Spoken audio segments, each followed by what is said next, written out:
திருநெல்வேலி சைடில் நல்ல காரமாக ஒரு பொடி போட்ட குழம்பு செய்வாங்க.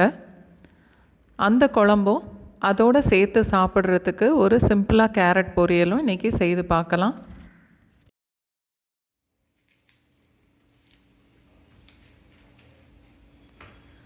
மிளகா வத்தல் 18லேருந்து ஒரு 20 வரைக்கும் நம்ம காரத்துக்கு ஏற்ற மாதிரி கொஞ்சம் அட்ஜஸ்ட் பண்ணிக்கலாம்.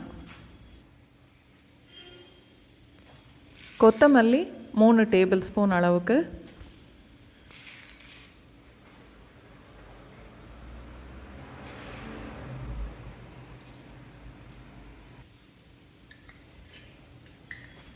ரெண்டுலேருந்து 3 டீஸ்பூன் அளவுக்கு புழுங்கல் அரிசி,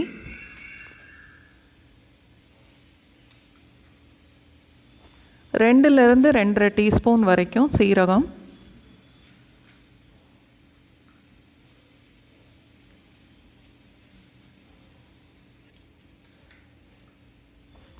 அரை டீஸ்பூன் வெந்தயம்,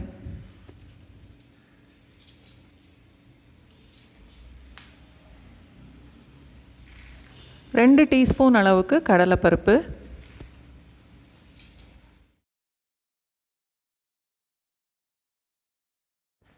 அடுப்பு மீடியம் ஃப்ளேமில் வச்சுட்டு எண்ணெய் ஊற்றாமல் வறுக்கணும்.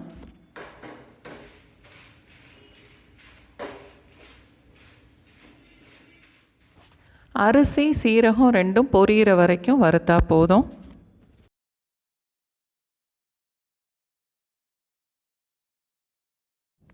இப்போ அரிசி சீரகம் ரெண்டும் பொரியுது.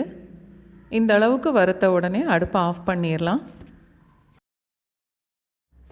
ஒரு தட்டில் கொட்டி ஆற வச்சுட்டு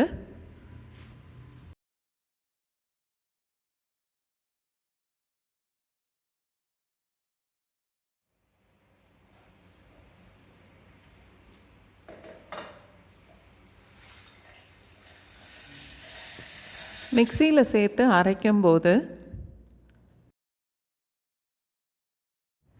அரை டீஸ்பூன் அளவுக்கு பெருங்காயம், அரை டீஸ்பூன் கொஞ்சம் கூட மஞ்சத்தூள், எல்லாத்தையும் ஒன்றா சேர்த்து நல்லா நைஸாக திரித்து எடுத்துக்கணும். இந்த மாதிரி அரைச்சி எடுத்தால் போதும்.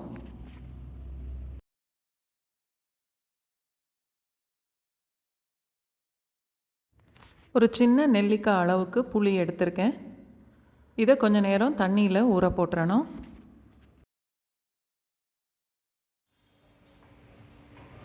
ரெண்டு இல்லை 3 கத்திரிக்காய் எடுத்துட்டு இது மாதிரி பெரிய துண்டாக வெட்டிக்கணும். ஒரு 7-8 சின்ன வெங்காயம்,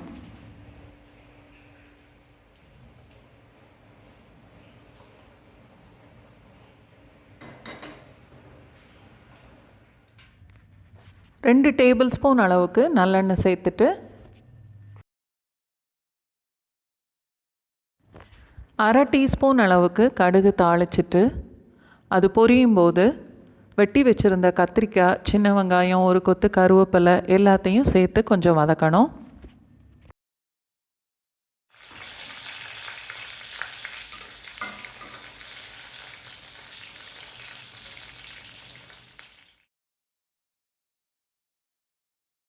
அடுப்பு லோ ஃப்ளேமில் வச்சுட்டு கத்திரிக்காய் பாதி அளவு வேகிற வரைக்குமே வதக்கணும்.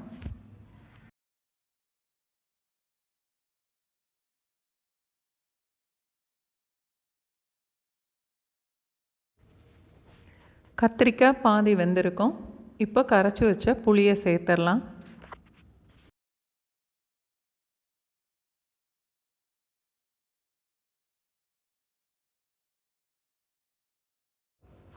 வறுத்து திரிச்ச குழம்பு பொடி 2லேருந்து 2.5 டீஸ்பூன் வரைக்கும் சேர்த்தா போதும்.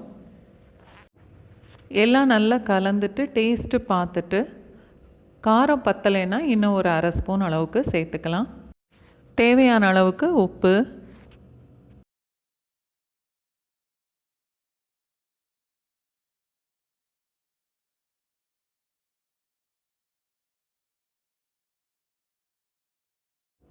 கத்திரிக்காய் வேகிற வரைக்கும் குழம்பு கொதிக்கணும். அதனால் இன்னும் கூட 1 கப் அளவுக்கு தண்ணி சேர்க்கலாம்.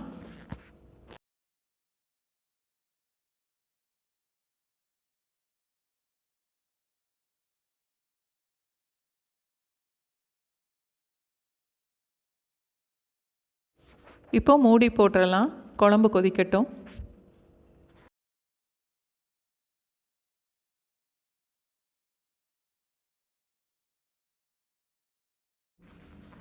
இப்போ ஒரு 2 நிமிஷம் வரைக்கும் கொதிச்சிருக்கு. கத்திரிக்காயும் இன்னும் கொஞ்சம் வேகணும், குழம்பும் இன்னும் கூட கொஞ்சம் கெட்டியாகணும்.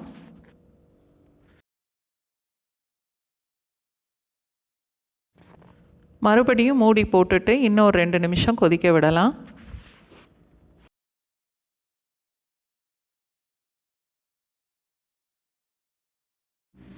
இப்போது கத்திரிக்காய் வெந்திருக்கும். குழம்பும் இந்த அளவுக்கு கெட்டியானா போதும், நம்ம அடுப்பை ஆஃப் பண்ணிடுவோம். திருநெல்வேலி பொடி குழம்பு ரெடி ஆயிடுச்சு. அடுத்தது கேரட்டை ரொம்பவே சிம்பிளாக பொரிக்கலாம்.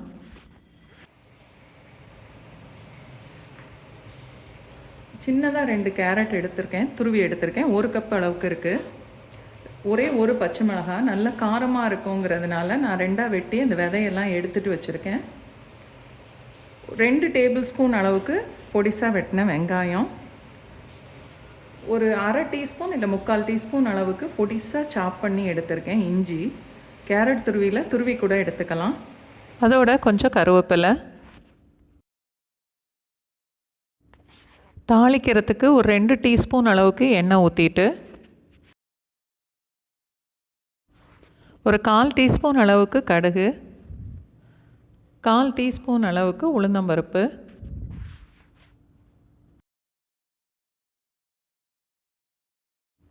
இப்போது நம்ம வெட்டி வச்சுருந்த வெங்காயம், பச்சை மிளகாய், இஞ்சி, கருவேப்பிலை எல்லாத்தையும் சேர்த்து ஒரே ஒரு தடவை கிளறிட்டு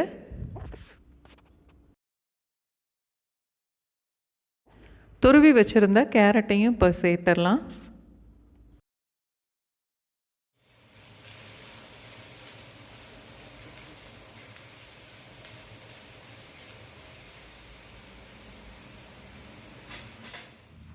தேவையான அளவுக்கு உப்பு சேர்த்துட்டு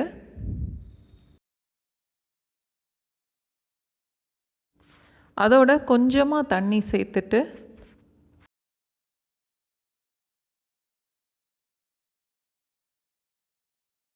நல்லா கலந்துட்டு மூடி வச்சிடலாம்.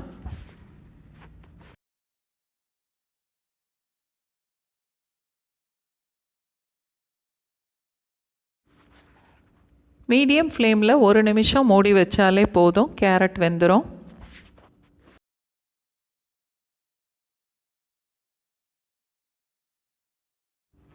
இப்போ அடுப்பை ஆஃப் பண்ணிவிட்டு 2 டேபிள் ஸ்பூன் அளவுக்கு தேங்காய் பூ சேர்த்துருக்கேன். அதோட கொஞ்சம் மல்லி இலை. இந்த பொடி குழம்பு அதோட இந்த கேரட் பொரியல் ரெண்டும் சேர்த்து செய்து ஒரு நாள் சாப்பிட்டு பாருங்கள். ரொம்ப சிம்பிளான லஞ்ச் தான், ஆனால் ரொம்ப டேஸ்ட்டாக இருக்கும்.